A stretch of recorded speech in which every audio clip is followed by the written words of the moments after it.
Shalom, selamat malam semua. Kita bersyukur bisa bertemu lagi dalam Zoom ini lewat virtual atau online ini. Tema kita menarik saudara, pemberdayaan orang percaya. Nah, kenapa harus orang percaya diberdayakan atau ditunjukkan tugas-tugasnya, aktivitasnya? Begini, dengarkan kalimat ini ya. Iblis tidak pernah melarang orang ke gereja, tidak. Iblis tidak pernah melarang orang berdoa. Iblis tidak pernah melarang orang melayani. Iblis tidak pernah melarang orang untuk memberi persembahan, tidak. Maka itu semua aktivitas pelayanan dan gereja masih ada. Tetapi satu yang iblis tidak suka, yaitu orang percaya menemukan panggilannya di dalam tubuh Kristus. Saya ulangi, iblis melarang dan berusaha dengan sekuat tenaga. Dan celakanya iblis berhasil, yaitu melarang orang menemukan panggilannya di dalam tubuh Kristus. Saudara, menurut Roma 12 dan 1 Korintus 12, kebetulan pasalnya sama, yaitu 12 ya. Roma 12 dan 1 Korintus 12. Dengan jelas Roh Kudus menyuruh Paulus menuliskan fakta itu, bahwa kita ini adalah anggota dari tubuh Kristus. Ya, kepalanya satu, tubuhnya juga satu. Tapi dari satu tubuh, satu kepala ini ada banyak anggota. Nah, kalau kita melihat ini, apa yang terjadi pada seorang manusia kalau punya beberapa anggota tubuh tapi tidak berfungsi, tidak berdaya? Ini serius saudara. Maka itu ketika Pak Pendeta J.K. Misa memberi saya tema ini, wah, ini luar biasa. Pemberdayaan orang percaya. Mengapa? Kalau saudara dan saya masing-masing tahu fungsi ya dan posisi kita di dalam tubuh Kristus. Saya ulangi, dengar kalimat ini. Kalau saudara dan saya tahu panggilan di dalam tubuh Kristus, sehingga kita tahu posisi kita dan fungsi kita di dalam anggota tubuh Kristus, dan masing-masing anggota tubuh Kristus ini bekerja sesuai fungsinya. Tolong catat, iblis pasti kalah total. Saya ulangi lagi, kalau saudara dan saya tahu fungsi dan posisi panggilan kita di dalam tubuh Kristus dan semuanya bekerja sesuai bidangnya, sesuai anggota tubuh ini, tolong catat, maka iblis tidak berdaya. Sama seperti tubuh. Apa yang terjadi pada hidup seorang manusia? Kalau ada bagian-bagian dari tubuhnya, baik yang di luar maupun organ dalam, yang tidak berfungsi, bisa ngerti nggak maksudnya? Maka orang itu sakit, orang itu lumpuh, orang itu tidak berdaya. Saudara, yang menyedihkan, izinkan saya mengatakan kalimat ini kepada semua kita, khususnya hamba-hamba Tuhan. Gembala, maafkan saya. Celakanya iblis berhasil. Ini yang menakutkan. Celakanya iblis berhasil membuat banyak di antara murid-murid Tuhan Yesus tidak tahu fungsi dan posisinya di dalam tubuh Kristus. Berarti tubuh Kristus itu lumpuh, maaf. Oke, saya akan bacakan 3 ayat dulu. Ya. 1 Roma pasal yang ke-12. Ya. Roma pasal yang ke-12. Mari kita temukan ayat ini. Ya, Roma pasal yang ke-12. Ya, ayat yang ya, Roma 12 ayat yang ke-5. Sebentar ya. Saya pakai terjemahan yang bukan terjemahan baru ya. Saya lupa terjemahan apa ini. Ya, IMB, Indonesian Modern Bible. Ya, agak beda, nggak apa-apa. Ya. Ayat yang ketiga mulai.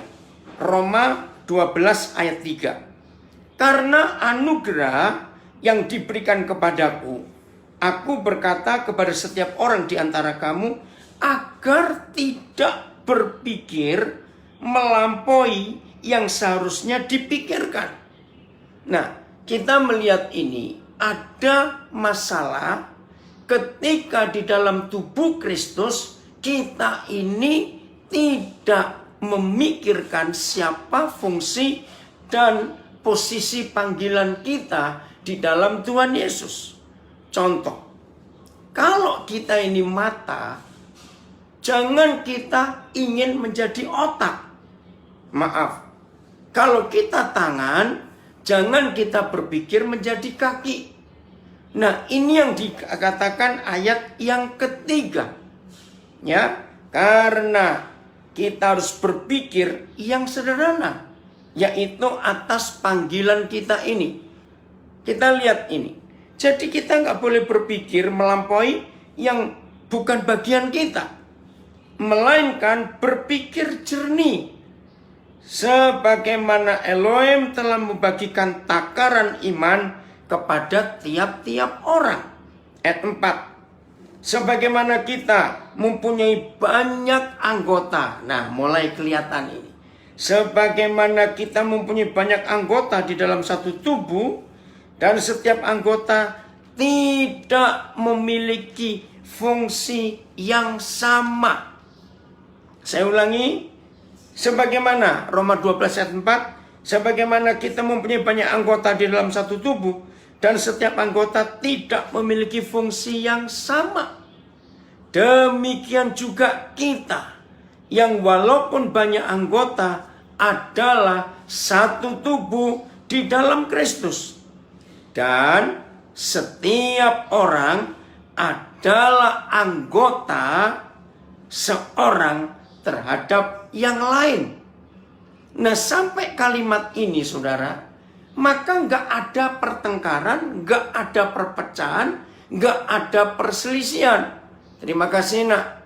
Ya, lihat kalimat terakhir ayat 4. Tetapi tidak semua anggota itu mempunyai tugas yang sama.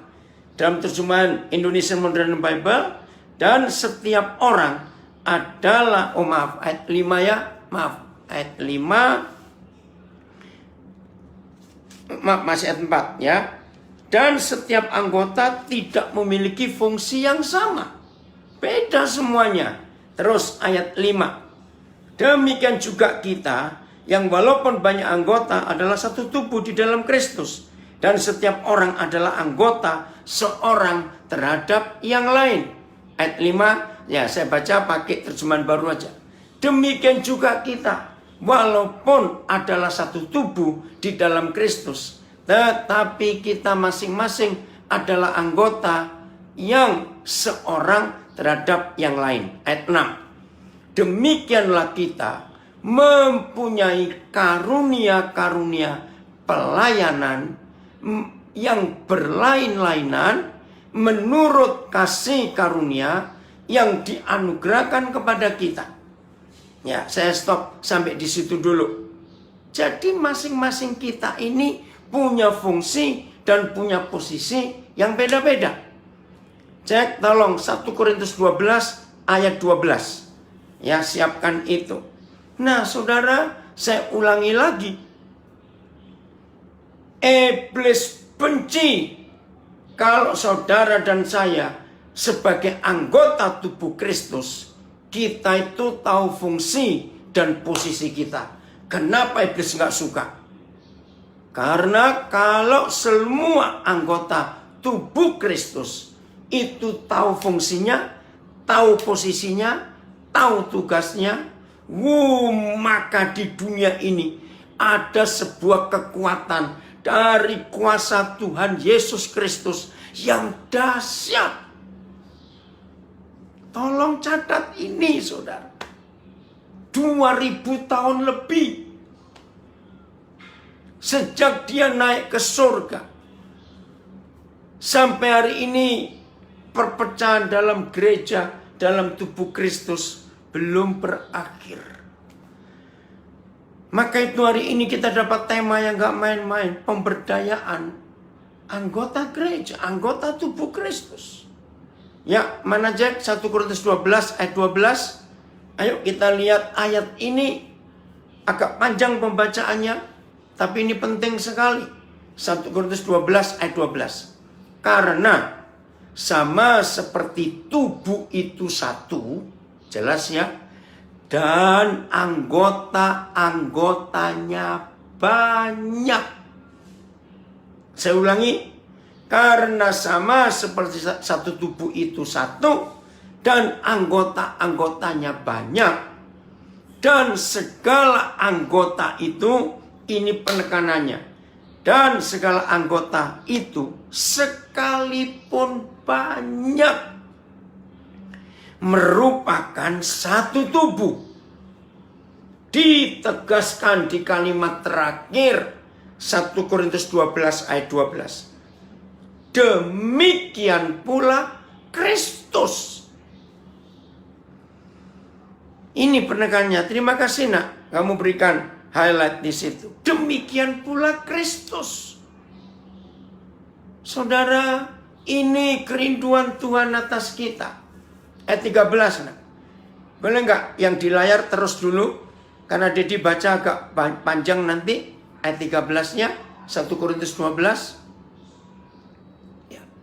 Sebab dalam satu roh kita semua, baik orang Yahudi ya maupun orang Yunani, baik budak maupun orang merdeka, telah dibaptis menjadi satu tubuh dalam nama Yesus. Saya ingin menegaskan kebenaran ini. Jadi tujuan utama kita yang percaya Tuhan Yesus harus dibaptis. Ya, saya ulangi, tujuan utama supaya saudara dan saya yang percaya kepada Tuhan Yesus itu harus dibaptis. Maaf, bukan untuk menjadi salah satu anggota gereja. Tidak. Saudara dan saya telah dibaptis untuk menjadi satu tubuh, yaitu tubuh Kristus. Bukan untuk jadi anggota gereja A, gereja B, dan seterusnya. Lagi sekali saudara, iblis tidak pernah melarang orang ke gereja, orang berdoa, orang belajar Alkitab, orang memberi persembahan.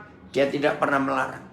Tapi yang iblis larang, supaya semua kita yang menjadi murid Yesus tidak tahu fungsi dan posisi kita di dalam keanggotaan tubuhnya. Berarti sama seperti satu tubuh. Ya, penekanannya seperti Kristus. Ayat 12 tadi kalimat terakhir. Berarti, nah demikian pula Kristus. Kalimat terakhir ayat 12. Saya ulangi supaya kita ingat, terus kita belajar melangkah lebih jauh. Apa yang terjadi pada seorang manusia kalau ada anggota tubuhnya yang tidak bisa berfungsi karena sakit, karena ini, karena itu, karena kecelakaan, maaf ya, sehingga ada beberapa anggota tubuh nggak bisa berfungsi. Maaf, saya bukan berkata tentang orang sakit, ya maaf, tidak. Saya bicara umum. Nah, seperti itu ketika saudara dan saya sebagai anggota tubuh Kristus, kita tidak berfungsi karena kita nggak tahu posisi kita ada di mana. Lanjut. Ayat yang ke-14.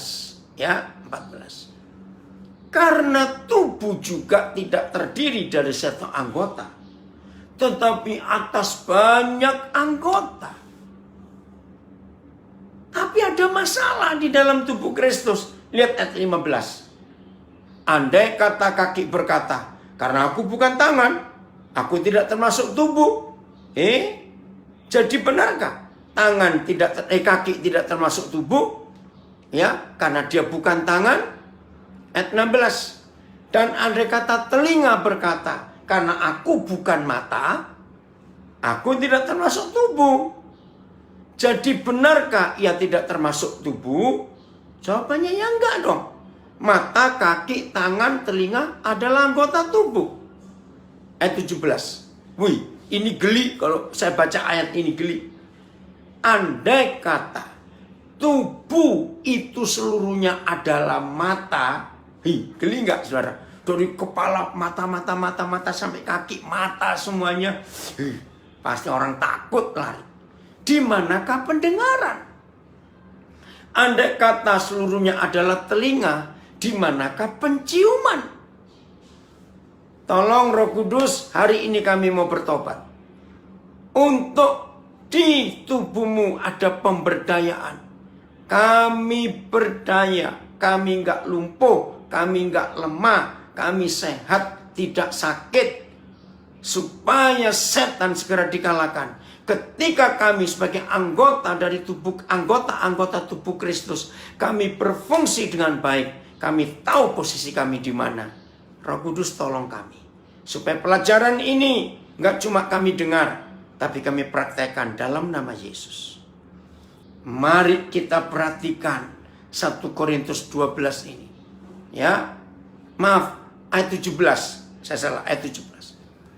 Oh, 18, maaf saudara, 18, maaf ya. Tetapi Tuhan, tolong catat, telah, bukan akan. Tetapi Tuhan telah, ya. Tetapi Tuhan telah, bukan akan, memberikan kepada anggota masing-masing secara khusus suatu tempat pada tubuh seperti yang dikehendakinya. Biarkan dulu Jack, ayat 18 ini akan jadi ayat utama untuk tema kita, pemberdayaan anggota gereja. Pemberdayaan tubuh Kristus. Saya ulangi. Tetapi Tuhan telah memberikan kepada anggota tubuhnya masing-masing secara khusus suatu tempat pada tubuh seperti yang dikehendakinya. Jadi poinnya seperti yang Papa kehendaki. Jadi bukan siapa yang memimpin kita, lalu pemimpin kita menghendaki kita jadi ini, jadi itu. Tidak. Bapa di sorga yang memberikan kepada kita masing-masing secara khusus suatu tempat pada tubuh. Ini luar biasa. Efesus pasal yang keempat. Cek mulai ayat yang ke-14. Efesus pasal 4 mulai ayat 14 sampai 16. Kita lihat ayat ini. Ya. Sehingga kita bukan lagi anak-anak yang diombang-ambingkan oleh rupa-rupa angin pengajaran. Stop dulu. Izinkan saya mengatakan kalimat ini kepada semua rekan-rekan hamba-hamba Tuhan, para pengkhotbah. Kalau kita lihat fakta hari-hari terakhir ini, saudara, banyak khotbah-khotbah yang membingungkan. Maaf, khususnya datang dari luar negeri masuk ke Indonesia. Sedih hati Tuhan. Karena sampai hari ini masih banyak gereja di Indonesia itu punya konsep. Dan saya percaya ini tipuan iblis, tapi maafkan saya. Apa tipuannya? Seolah-olah hamba-hamba Tuhan yang dari luar negeri, dari Malaysia, Singapura, Amerika, itu seolah-olah dibuat oleh iblis di benak cukup banyak orang Kristen di Indonesia. Mereka itu lebih hebat dari hamba Tuhan yang di Indonesia. Maafkan saya kalau ada yang gak setuju. Tapi ini fakta. Nah, sehingga terjadi diombang-ambingkan oleh rupa-rupa angin pengajaran. Enggak cuma topik-topik khotbah yang membingungkan, oleh permainan palsu manusia. Ngeri. Tidak sedikit hamba-hamba Tuhan menggunakan ayat-ayat firman untuk menipu murid Yesus. Maaf, saya berkata, itulah permainan palsu manusia. Menggunakan ayat untuk mencari keuntungan buat diri sendiri. Dan gak cuma permainan palsu.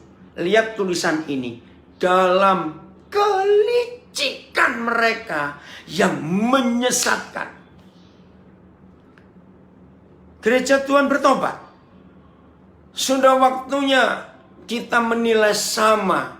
Tuhannya orang Malaysia, Tuhannya orang Singapura, Tuhannya orang Amerika, juga Tuhannya orang Indonesia sama. Setuju? Stop konsep yang salah. Akhirnya itu sudah diombang-ambingkan oleh rupa-rupa angin pengajaran, oleh permainan palsu manusia, yang ketiga dalam kelicikan mereka yang menyesatkan. Ih, ngeri. Nah, ini semua terjadi karena gereja tidak memberdayakan masing-masing anggotanya yang sudah percaya Tuhan Yesus. Contoh lain, maaf, tapi harus dimengerti. Sebelum masing-masing murid Yesus percaya bahwa Tuhan bisa bicara sendiri kepada pribadi-pribadi kita, tolong, tidak perlu cari orang yang punya karunia nubuat supaya tolong dong nubuatin aku, tolong nubuatin aku. Nggak perlu lagi. Maaf ya, selama di gereja saudara masing-masing masih ada orang-orang Kristen yang hobinya cari nubuat dari hamba-hamba Tuhan tertentu. Saya harus ngomong, yang mau tersinggung silakan. Hamba-hamba Tuhan dari Malaysia kebanyakan itu punya karunia nabi. Kebanyakan. Maaf. Dan tidak sedikit menipu pengusaha-pengusaha Kristen di Indonesia dengan nubuat-nubuatnya. Karena saya pernah ikut, saudara, saya ngeliat sendiri. Maka itu saya nggak omong kosong. Saya diajak teman saya, ayo ada hamba Tuhan ini. Oh ya, ayo saya mau belajar. Loh, di restoran besar di Surabaya. Loh, ini mau kebaktian atau mau makan? Oh enggak, hamba Tuhan ini nabi. Jadi kalau datang kami kumpul di restoran. Oh ya, ya saya ngikut aja. Saudara, begitu kami kumpul di meja besar. Loh, kok masing-masing pengusaha ngeluarin amplop? Saya pikir ada apa? Saudara, persis dukun dan persis peramal. Maka mulai hamba Tuhan ini bernubuat. Untuk satu orang. Dan selesai itu amplopnya disodorkan. Saya langsung pulang. Saya bilang ini penyesatan. Mengapa masih ada orang Kristen hobinya cari nubuatan? Karena dia nggak sadar kalau dia itu anggota tubuh Kristus yang punya otoritas. Ini nggak diajarkan di dalam gereja. Maka itu bergantung dengan nubuatan orang lain. Nggak bisa langsung komunikasi dengan Tuhan. Bukan berarti nggak boleh didoakan. Saya harap saudara mengerti. Ini loh ayat 14 ini menakutkan. Efesus 4. Ayat 15. Tetapi, nah ini dia. Kapan saudara dan saya tidak bisa diombang-ambingkan, nggak bisa disesatkan oleh kelicikan pengajaran-pengajaran palsu. Walaupun pakai Alkitab. Kalau saudara dan saya sudah bisa berpegang teguh kepada kebenaran di dalam kasih, lalu kita bertumbuh di dalam segala hal ke arah Dia, yaitu Kristus yang adalah kepala. Saudara, kenapa saya katakan tadi? Setan melarang keras orang-orang Kristen di dalam gereja diberdayakan supaya tetap jadi anggota jemaat saja, yang cuma datang duduk dengar duit, maaf. Tapi nggak pernah ditunjukkan kamu itu punya posisi ini loh dalam tubuh Kristus. Kamu itu punya fungsi ini loh. Karena cuma diajar bergantung kepada si hamba Tuhan. Maka itu ayat 15 ini luar biasa. Gini saudara-saudara, ini salah satu cara untuk ngecek hamba Tuhan yang mengajar kita itu benar atau salah lewat Efesus 4 ayat 15. Yaitu hamba Tuhan itu mendorong kita, ya, dengar kalimat ini, Efesus 4 ayat 15. Hamba Tuhan itu mendorong kita ke arah Kristus, diajari harus bergantung kepada Tuhan Yesus, atau hamba Tuhan itu menarik saudara ke dirinya. Gampang bukan untuk mengetahui ini? Ya, ini ayatnya. Semua harus bertumbuh di dalam segala hal ke arah Dia, yaitu Tuhan Yesus Kristus yang adalah kepala gereja. Tidak ditarik ke si hamba Tuhan, tidak. Maka itu saudara dan saya harus bisa teguh, kokoh, kuat, berpegang kepada kebenaran, bukan kepada khotbah hamba Tuhan A, hamba Tuhan B. Tidak. Ya, caranya ngecek begitu. Terima kasih karena pengajaran melemekan Kurnianto. Ya, terus ayat 16. Nah, ini mulai kelihatan lagi bagaimana masing-masing anggota tubuh, anggota gereja itu berdaya. Ya, bisa ngerjakan sesuatu sesuai fungsi dan panggilannya. Terima kasih Bapak, terima kasih.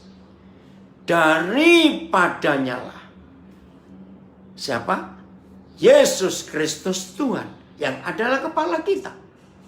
Daripadanya lah seluruh tubuh, harusnya seluruh anggota-anggota tubuh yang rapi tersusun. Rapi toh? Lihat anggota tubuh kita rapi bukan? Walaupun jari-jari kita nggak sama persis bentuknya, tapi rapi bukan? Dan diikat, nah ini loh, diikat. Lihat ini, antara sendi-sendi. Satu ruas jari kita saja, ada berapa? 1, 2, 3. Ada 3 ruas. Satu jari kita ini, kelingking juga ada 3 ruas. Nah, masing-masing dari jari-jari turun telapak tangan. Ya, terus telapak tangan, pergelangan tangan. Terus ada lengan, ada siku, ada lengan atas, pundak, seterusnya. Saudara, ayat 16 ini luar biasa. Dan diikat menjadi satu oleh pelayanan semua bagiannya. Saudara, tahun 82, tepat 1 Desember 82. Dengan pertolongan Roh Kudus, saya bersama beberapa teman hamba-hamba Tuhan yang sebagian masih hidup sampai hari ini, kami di Surabaya mendirikan sebuah pelayanan yang saya dapat dari Roh Kudus gara-gara Efesus 4 ini. Begini, persekutuan pelayanan tubuh Kristus. Kami singkat PPTK. Lagi sekali, persekutuan yang terdiri dari pelayan-pelayan dari anggota tubuh Kristus. Di situ kami mulai membangkitkan siapa saja yang mau bergabung untuk ditemukan panggilanmu di bagian apa. Wah, waktu itu seru sekali, saudara. Di Indonesia baru ada satu waktu itu di Surabaya. Nah, dari situ berkembang pelayanan yang luar biasa. Dan orang-orangnya masih aktif sampai hari ini. Gara-gara ayat ini. Jadi, masing-masing anggota tubuh Kristus itu punya bagian pelayanan yang berbeda-beda. Tetapi semua diikat menjadi satu tubuh. Dan pengikatnya adalah kepala. Jadi seharusnya begitu kita melihat tubuh Kristus. Lihat badan kita sendiri. Gigi saja nggak boleh sombong. Lalu kalau gigi nggak punya gusi, nggak punya bibir, terus gimana? Kan menakutkan. Jadi masing-masing punya. Jantung, paru-paru, empedu, ginjal kita, lambung kita, usus halus, usus 12 jari, usus macam-macam misalnya. Saudara di situ punya bagian masing-masing. Terus belum selesai. Ini jelas sesuai. Tahu kata sesuai? Nggak boleh melebihi fungsi dan posisinya. Sesuai. Maka itu masing-masing anggota tubuh harus berdaya sesuai fungsinya. Oke? Sesuai dengan kadar pekerjaan tiap-tiap anggota. Maaf ya, ini cuma intermezzo saja. Aduh, jangan tersinggung ya. Karena waktu saya menerangkan ini, Roh Kudus memberi ide dan hikmat untuk mempermudahkan Efesus 4 ayat 16. Maaf ya, jangan tersinggung. Dan diikat menjadi satu oleh pelayanan semua bagiannya sesuai dengan kadar pekerjaan tiap-tiap anggota. Stop dulu, maaf. Jangan marah ya, saya jangan dimarahi. Kalau hidung kita gatal, maaf, kita pakai kelingking atau pakai jempol? Maaf loh, jangan tersinggung. Ngerti nggak ilustrasi ini? Itulah artinya semua diikat menjadi satu oleh semua pelayanan bagiannya.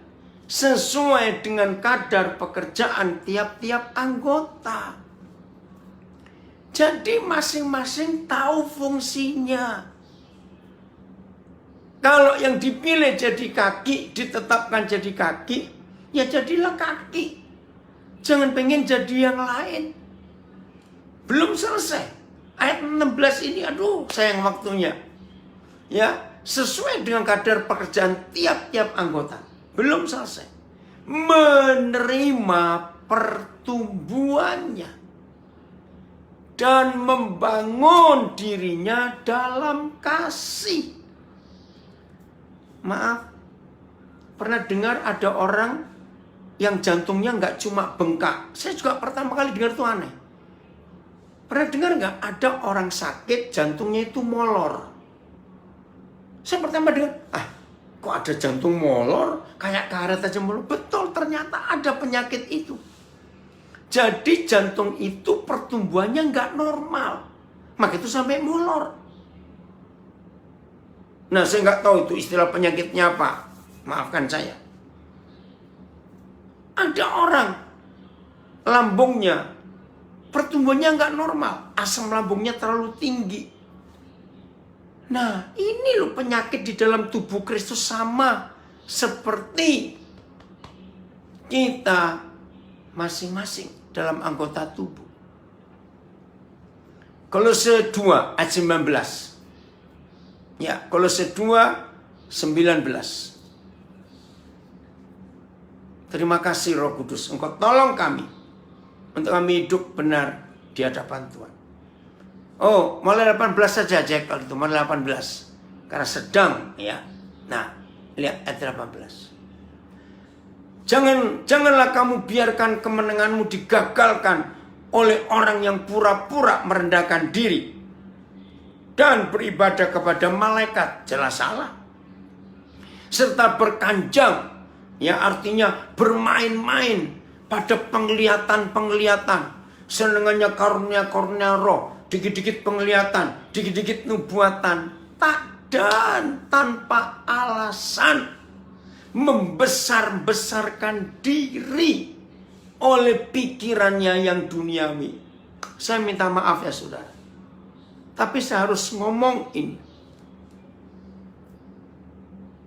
Tolong yang merasa punya pelayanan begini. Oh, kamu merasa di rumahmu ada apa-apa ya? Itu loh, ada tante di sana, itu punya karunia, bisa ngelihat. Terus tante itu dipanggil ke rumah. Tolong liatin ya, ada apa di sini? Mungkin di kamar itu, anak saya sering terganggu di kamar yang situ. Saudara, ini penyesatan. Kenapa? Karena nggak ada di Alkitab. Ada ayat yang mengatakan kita dapat karunia melihat setan. Loh, kok goblok betul? Melihat Tuhan aja jarang-jarang, kok sering lihat setan? Apaan itu? Maaf, itu karunia yang salah. Ini harus diperhatikan. Serta berkanjang pada penglihatan-penglihatan dan tanpa alasan membesar-besarkan diri. Kan jadi sombong orang-orang kayak begitu.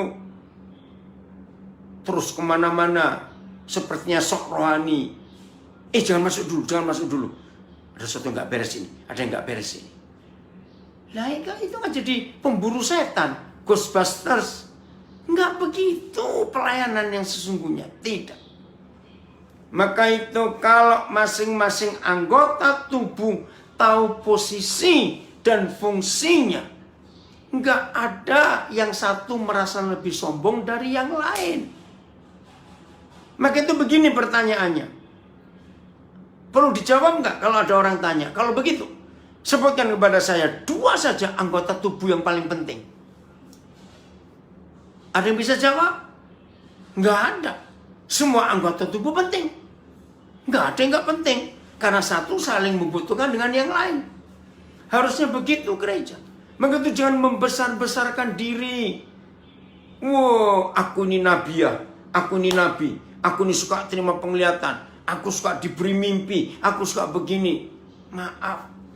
Lalu tidak sedikit orang-orang Kristen ngikut hamba Tuhan yang punya karunia model dukun. Maaf. Model peramal seperti ini. Dan heran saya. Sampai hari ini masih banyak orang-orang Kristen, maaf ya, yang nggak beda seperti orang cari dukun. Anak mau sekolah, bingung, mau masuk perguruan tinggi mana ya? Ayo kita doa di pendoa itu yuk. Orangnya peka, bisa dengar suara Tuhan.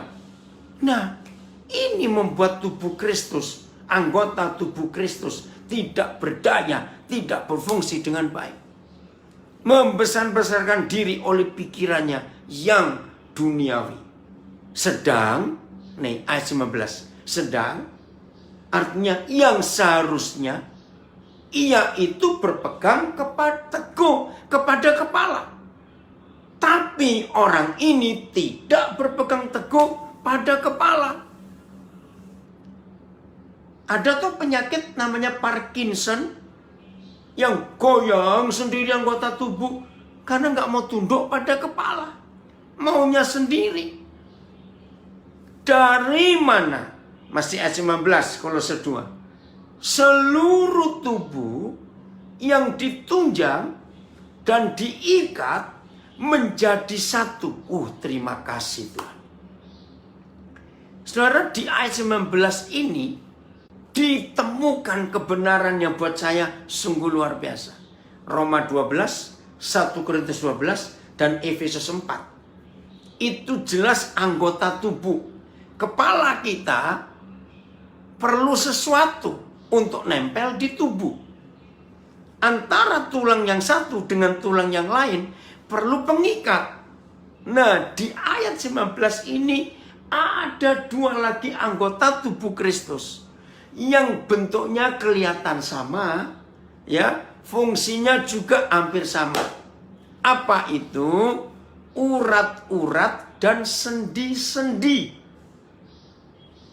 Joint, ya, bahasa Inggrisnya, ya, persendian kita kan ada urat antar. Keren sekali firman Tuhan ini. Jadi di dalam gereja ada orang-orang yang punya karunia panggilan tertentu, spesifik. Ini misalnya itu. Tapi kita melihat loh, di dalam ini pengalaman saya gara-gara melihat ayat 19 Kolose 2. Pasti di semua pekerjaan Tuhan, ya, di semua pekerjaan Tuhan itu ada orang, istilah Jawa itu serabutan. Bahasa Indonesia apa kata serabutan, ya? Orang, itu bahasa Inggrisnya. Ada orang yang di sini bisa, di situ bisa, di sana bisa. Nah, itulah orang yang memang punya karunia urat dan sendi, yang suka ngikat menjadi satu semua anggota bagiannya. Wah, ini luar biasa. Jelas ya saudara? Nah, sampai di bagian ini sekarang kita menemukan. Jelas nggak apa yang saya katakan pertama tadi? Iblis melarang murid-murid Yesus tahu posisi dan panggilannya. Oke, karena waktu. Kalau saudara pernah baca Yeskiel pasal 37, ya, itu kisah yang luar biasa. Yeskiel pasal 37, saya nggak bisa baca sekarang karena waktunya, ya. Tapi kisah ini yang terjadi, kebangkitan Israel. Masih ingat? Suatu saat Yeskiel dibawa ke sebuah lembah. Dia kaget. Tulang-tulang kering. Nggak tahu berapa banyak tulang-tulang kering berserakan. Yeskiel bingung. Aku disuruh apa? Masih ingat ya? Yeskiel 37 nanti baca di rumah. Bernubuatlah Yeskiel supaya datang ini dengan cepat. Akhirnya Yeskiel bernubuat dengan kuasa Roh Kudus. Tulang-tulang itu bersatu, ya, menempel ke bagiannya masing-masing. Maka Yeskiel menuliskan, itulah laskar akhir zaman yang harus tampil untuk mengalahkan iblis di akhir zaman ini. Nah, inilah fakta bahwa ketika gereja tidak mau tahu, hanya disuruh rajin ke gereja saja. Pokoknya minggu datang ya, ikut ibadah, tapi nggak dituntun, nggak ditunjukkan ke arah mana mereka bergerak masing-masing anggota tubuh. Maka tubuh Yesus di situ lumpuh. Kasihan Tuhan. Nah, mari saudara mulai hari ini kita yakin dan tahu Tuhan sedang bekerja luar biasa. Oke? Nah, Hakim-Hakim 5 ayat 20. Wah, ini menarik lagi saudara. Suatu hari dalam kemenangannya, ya, Deborah setelah perang melawan Sisera, ya, dia nyanyi. Nah, salah satu bait lagunya unik. Ayo kita lihat. Bagaimana mereka bisa menang? Ya. Hakim-Hakim 5 ayat 20. Hakim-Hakim 5 ayat 20. Dari langit berperang bintang-bintang, dari peredarannya mereka memerangi Sisera. Saudara, apa arti firman ini? Ribuan tahun yang lalu, ternyata Deborah sudah diberi hikmat dan pengertian. Ada triliunan bintang, enggak tahu berapa banyak jumlahnya di langit sana. Saudara, ternyata Deborah tahu kalau semua bintang itu punya orbit. Ini bahasa ilmu pengetahuannya. Bahasa Indonesianya peredarannya, garis edarnya. Mengapa Deborah menyanyi seperti ini? Ini sebuah konsep. Ya, karena waktu itu 12 suku ikut berperang. Dan Deborah mengalami kemenangan yang luar biasa. Karena masing-masing suku tahu tempatnya, tahu fungsinya. Sehingga mereka perang bersama-sama. Ya, nanti kalau sempat kita bahas itu. Nah, bukankah bintang-bintang itu adalah keturunan Abraham? Seperti yang Yahweh Tuhan pernah janji kepada Abraham. Abraham, kamu lihat ke langit. Ada apa Tuhan? Sebanyak itu kamu bisa hitung? Nggak bisa. Nah, sebanyak itu Abraham keturunanmu. Sebanyak bintang-bintang di langit. Maka kalau Deborah nyanyi dari langit, berperang bintang-bintang. Yaitu dari orbitnya, dari garis edarnya, memerangi Sisera. Jadi ketika saudara dan saya tahu fungsinya, dalam ilmu manajemen, ya, ada istilah job description, pendelegasian tugas, pembagian tugas. Nah, seorang manajer disebut hebat justru bukan kalau dia one man show. Maaf, di dalam gereja sampai hari ini masih cukup banyak one man show, satu orang saja. Maaf ya saudara. Maka itu izinkan saya mengatakan ini, tapi saya tidak bermaksud untuk merendahkan, menyalahkan satu dua gereja, tidak. Tapi inilah fakta. Mengapa ada gereja-gereja yang sudah eksis sekian puluh tahun dan pelayanannya luar biasa? Maaf, tapi begitu gembalanya meninggal, gereja yang luar biasa puluhan tahun itu berantakan. Maaf, pernah tahu nggak gereja seperti itu? Nah, inilah akibatnya. Karena di dalam gereja itu hanya satu orang yang tampil. Yang lain cuma suruh duduk, dengar, diam. Duit, maaf. Maka itu ketika pemimpinnya meninggal, bubar. Nggak tahu ini mau diapain. Nah, di dalam ilmu manajemen, di dalam leadership training, maka seorang leader, seorang pemimpin disebut berhasil kalau dia bisa mencetak pemimpin yang lain lagi. Dan begitu seterusnya. Maka itu saudara-saudara, dengan tema yang luar biasa ini, kita belajar sekarang. Harus ya memberdayakan masing-masing anggota jemaat. Dari garis edarnya, dari garis edarnya, bintang-bintang itu memerangi Sisera. Nah, sekarang kita lihat ayat topiknya, Markus 16. Silakan nak dibuka tema yang Jeki dapat. Markus berapa? Ya. Ini tema, ayat tema kita. Oke, saya akan baca. Markus 16 ayat 17. Tanda-tanda ini akan menyertai orang-orang yang percaya. Jadi kriterianya bukan orang yang punya jabatan ini, jabatan itu, yang bisa ini, bisa itu. Tidak. Tapi semua orang yang percaya. Saya ulangi. Markus 16 ayat 17. Ya. Tanda-tanda ini akan menyertai orang-orang yang percaya. Jadi kalau saudara dan saya percaya, ya udah, berarti kita punya otoritas yang luar biasa. Saya tinggalkan dulu Markus. Tolong cek Yohanes 14 ayat, Yohanes 14 ayat 12. Ini keren sekali. Yohanes 14 ayat 12. Ya.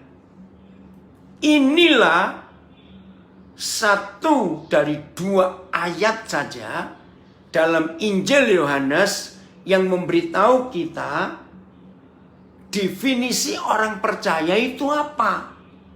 Cuma ada 2 ayat, nanti saya tunjukkan yang satu. Ini definisinya. Aku berkata kepadamu, sesungguhnya barang siapa percaya kepadaku, jelas ya, yang percaya kepada Tuhan Yesus. Terima kasih Bapak, terima kasih Tuhan Yesus. Saya langsung ganti kita saja ya, karena kita yang percaya. Kita akan melakukan juga apa? Ayo, kita akan melakukan apa?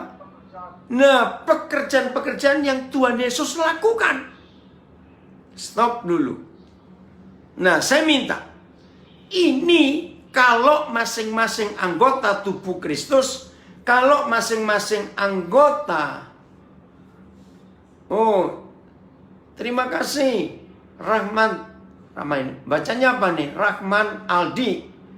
Saudara, ada saudara kita yang ikuti di Instagram saya. I'm Muslim, but I believe Jesus. Amin. Ya, saya belum kenal ini. Oke. Saudara, perhatikan. Sebutkan 5 hal saja yang Tuhan Yesus pernah lakukan yang kita masing-masing tahu. Nah, setelah kita nyebutin 5 pekerjaan yang Yesus pernah lakukan, lalu kita tanya ke diri kita. Dari 5 yang aku tahu yang Yesus pernah kerjakan, aku sudah kerjakan berapa? Oke? Jawab dalam hati. Ternyata tidak hanya pekerjaan-pekerjaan yang dia lakukan, yang ditetapkan supaya saudara dan saya melakukan. Lihat koma. Bahkan pekerjaan-pekerjaan yang lebih besar daripada itu. Masa sih? Logikanya apa? Sombong bener lu. Enggak, ini enggak sombong saudara. Karena yang bicara Tuhan Yesus. Dan kenapa enggak sombong? Karena alasannya. Titik. Kalimat terakhir ini dahsyat. Mengapa saudara dan saya yang percaya kepada Tuhan Yesus, kita pun bisa mengerjakan pekerjaan-pekerjaan yang Yesus lakukan. Bahkan lebih besar. Garis bawahi nak. Sebab aku pergi kepada Bapa. Lama saya mendapat rahasia ayat ini. Loh, terus apa? Anak-anak muda bilang, so what? Kalau Yesus pergi kepada Bapa, terus apa?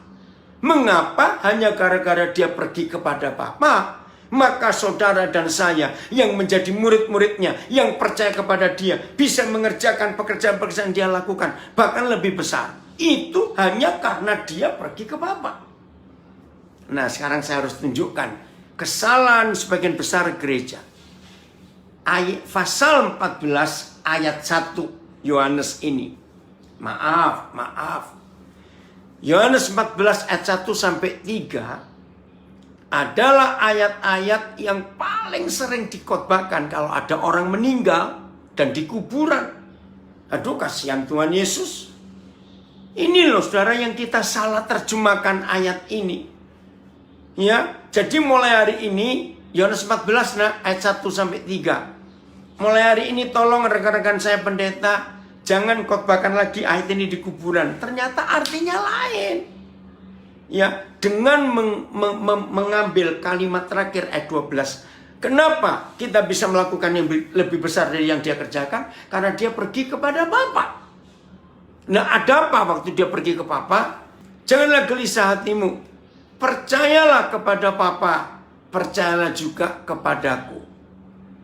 Di rumah Bapakku banyak tempat tinggal. Jika tidak demikian, tentu aku mengatakannya kepadamu. Sebab aku pergi ke situ untuk menyediakan tempat bagimu. Terus, mana cek? Ya, pelan-pelan. Ya. Ya.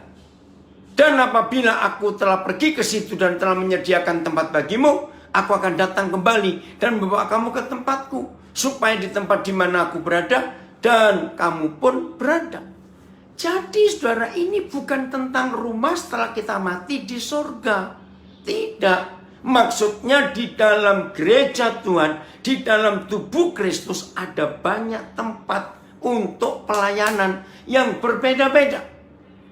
Ayat terakhir, 2 Timotius 2 ayat 20 dan 21. Ini ayat terakhir. Lihat ayat ini.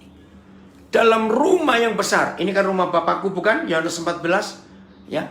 Dalam rumah yang besar, bukan hanya terdapat perabot dari emas dan perak, melainkan juga dari kayu dan tanah.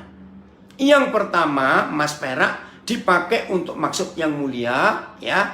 Dan yang terakhir, kayu dan tanah untuk maksud yang kurang mulia. Jika seorang menyucikan dirinya dari hal-hal yang jahat, ia akan menjadi perabot rumah untuk maksud yang mulia. Ia dikuduskan, dipandang layak untuk dipakai tuannya, dan disediakan untuk setiap pekerjaan yang mulia. Nah, kalau kita gabungkan Yohanes 14 ayat 2 dan 3 dengan 2 Timotius 2 20-21, jelas bahwa rumah yang besar, rumah di surga, itu bukan bicara setelah kita mati. Bicara setelah kita percaya Yesus, kita punya karunia berbeda-beda, kita bisa dipakai macam-macam oleh Tuhan. Dalam rumah yang besar, itulah rumah Tuhan. Ada banyak perabot. Nah, maka itu kalau masing-masing di gereja, orang Kristen, orang percaya diberdayakan dalam panggilannya, setan kalah. Penginjilan segera terjadi. Banyak jiwa diselamatkan. Karena semua bergerak di karunia-Nya yang beda-beda itu tadi. Keren gak ini saudara? Maka itu mulai hari ini, ayo kita bergerak bersama-sama. Sesuai dengan karunia panggilan kita yang berbeda-beda. Tapi kita tetap satu tubuh. Dan semuanya menuju ke arah kepala. Kita nggak boleh jalan maunya sendiri, tidak. Maka itu ada mentor-mentor, ada gembala-gembala yang mengatur, yang mengarahkan supaya rapi, tersusun, sendi-sendi, urat-uratnya, masing-masing bagiannya bekerja. Pokoknya luar biasa. Saya harap semua saudara yang baru pertama kali mendengar pelajaran ini, saudara jadi semangat untuk tahu fungsi dan posisi panggilan kita masing-masing. Tuhan memberkati kita semuanya. Ayo kita lakukan firman ini.